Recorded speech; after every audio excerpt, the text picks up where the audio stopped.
What started as a wholesome viral video turned into one of the most controversial stalking cases in K-pop. How did a celebrated fandom queen end up accused of tracking stray kids across the globe? Is it just being a dedicated fan, or is it the start of a dangerous obsession? Today, we are investigating the allegations against Caito and the murky line between loving an artist and invading their private life. Before we get into the details, disclaimer, I want to be very clear, the stalking allegations discussed in this video are based on public discourse, social media reports, and fandom archives. These are not confirmed legal findings, and there are no official public records regarding this individual private life. So I think we all saw this viral video.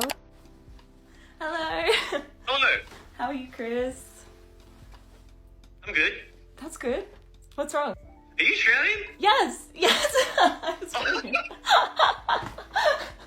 At first, for me, it was a very cute interaction, and that was pretty much it. But then we got all these allegations against Caito, and that's exactly where the trouble started with Caito. Caito.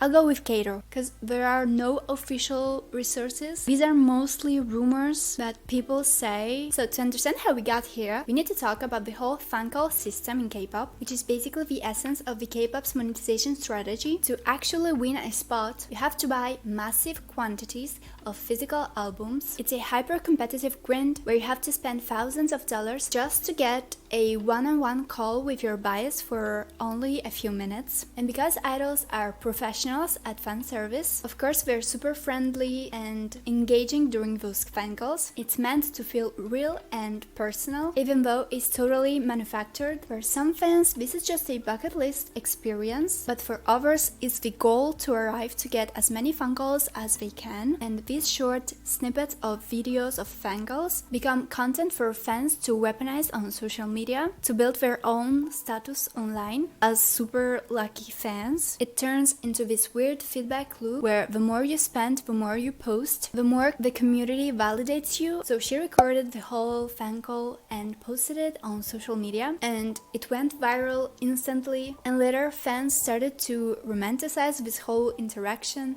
and suddenly this girl, she got a big following online. But here's where the shift happens. Because she kept winning these fan calls, the whole online community that was following her started hyping her up. People were jokingly saying that Banchan was obsessed with her, obviously in a ironic way. That's how she got a whole big following on TikTok. She went from being just a lucky fan to being called the fandom queen. This sense of entitlement gave her the opportunity to use this whole fame, allegedly, to make some very bad choices. Once her fan calls blew up, she made up the name Caito, which is a ship name blending her name Caito and Banchan's name Christopher, convincing both herself and her followers that her bond was so much deeper with Banchan than the standard fan-artist relationship, turning this paid fan call into a manufactured reality that she broadcasted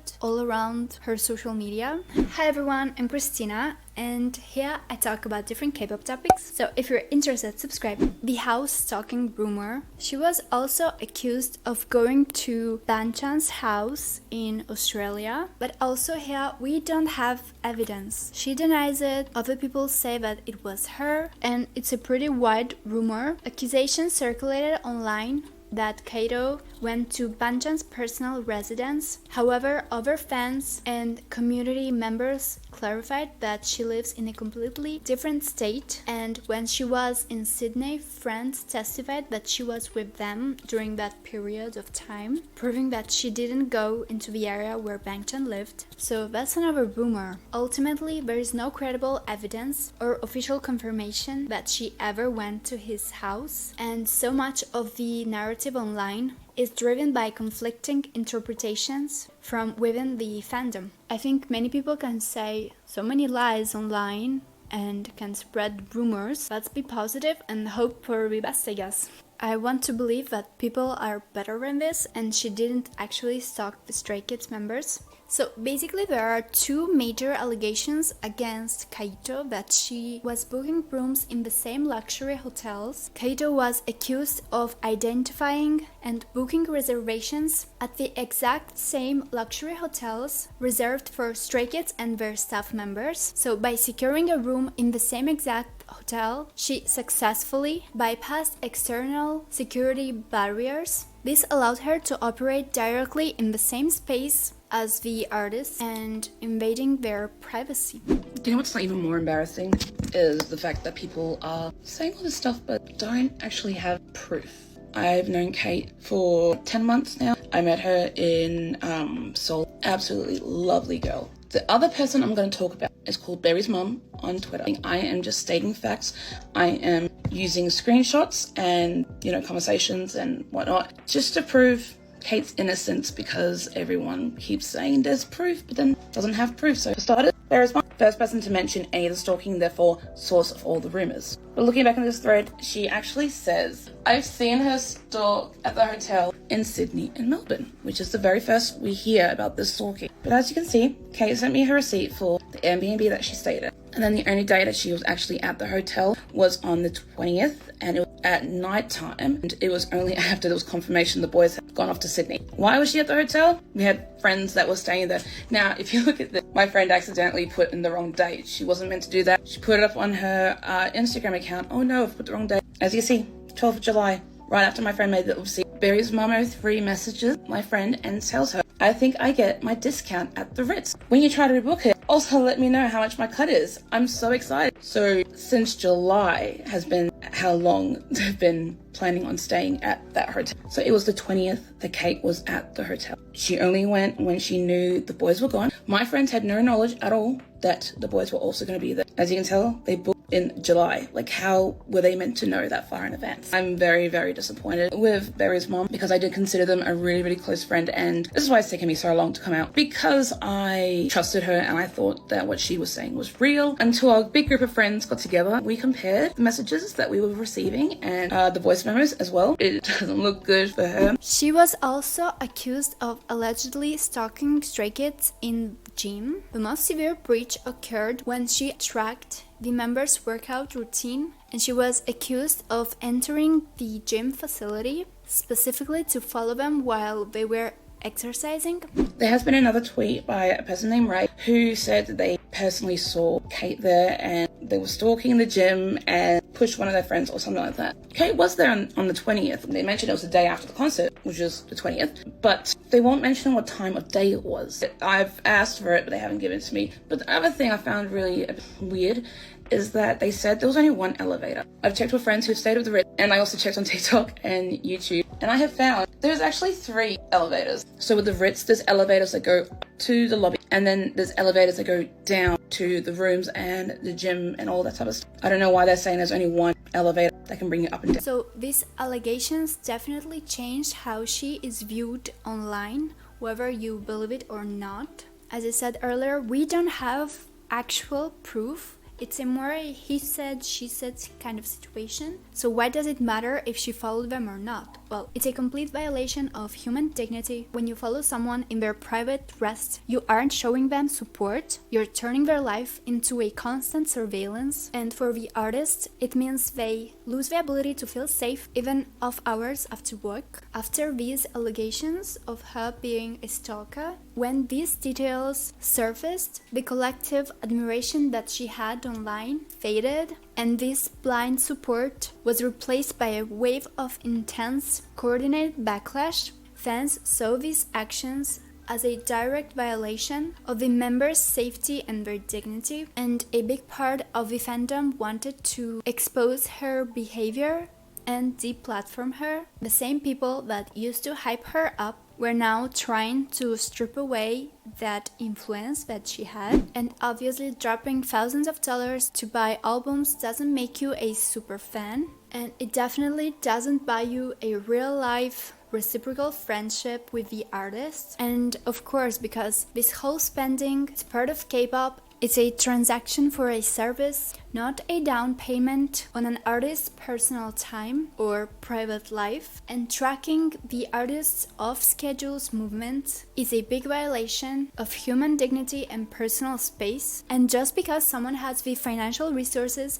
to travel across the globe to go to all the dates of the tour and all the concerts, it doesn't make them entitled to get the private time of the artist. The physical and mental being of the artist have to come first. Even though the whole backlash and alleged evidence against her, Caito keeps telling that she didn't do any of this and that she is innocent and just a dedicated fan. She continued to use her platform to maintain her innocent narrative. Instead of addressing the specific allegations of the hotel and gym tracking, she issued statements dismissing the entire situation. She said that these are just rumors and lies being spread around Caito, casting herself as the victim of a coordinated hate campaign. She attempted to shield her personal reputation from the mounting accusations of sasaeng behavior. So let's talk about a few red flags about this influencer stay. She calls herself a stay, but her content is almost exclusively on Bangtan.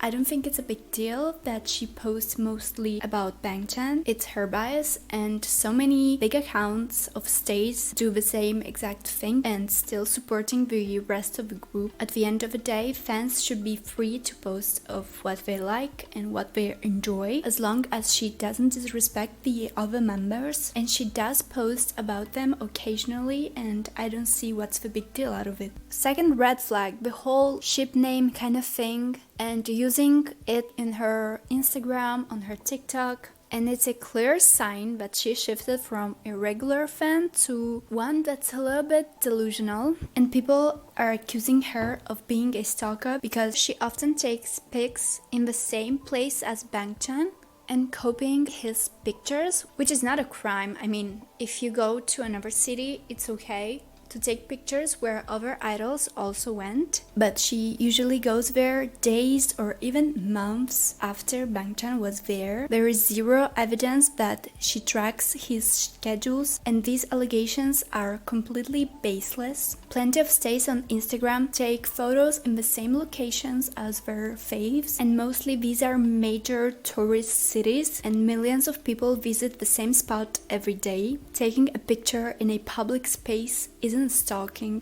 Let's be for real and use some common sense before throwing such serious words. Let's see the definition of a real sasaeng. That's a Korean word for a stalker fan who invades the private life of an idol and is defined by a pattern of repeated unwanted contact, surveillance, or harassment directed to a specific person. This behavior is intentional, persistent, and creates a reasonable fear for the victim's safety and well-being. So being a fan who visits the same spot as an idol months later, it's tourism, it's not stalking. A sasaeng or a stalker is someone who actively targets, follows, and invades someone's private life against their will. So let's stop misusing these serious terms against someone without even proof.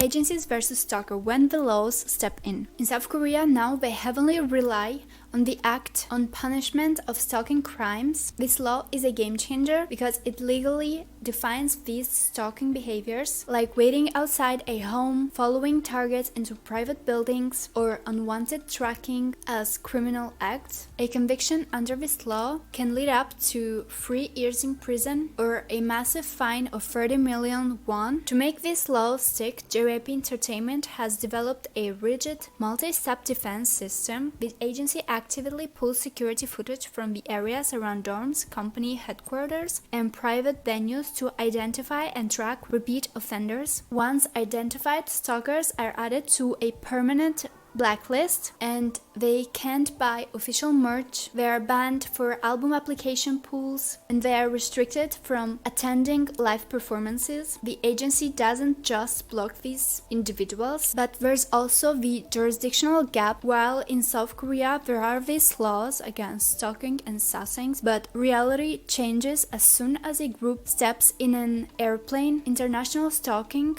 presents a massive jurisdictional hurdle for agencies like JYP. When a fan or other international nationals uses an overseas itinerary to track artists in foreign hotels, gyms, or airports, South Korean law enforcement loses its reach. They simply don't have the jurisdiction to make arrests on foreign soil. The complications don't stop here. International hotel properties are governed by local privacy and guest laws, which often prevents agencies from obtaining footage or forcibly removing the stalker unless a serious or localized crime has occurred. Because of these legal barriers, JYP often has to rely on private security during international tours to physically block blacklisted individuals from approaching the artist. Even when private security intervenes, these individuals often continue to book rooms in the same buildings, effectively creating a dangerous situation and incredibly difficult without the police intervention.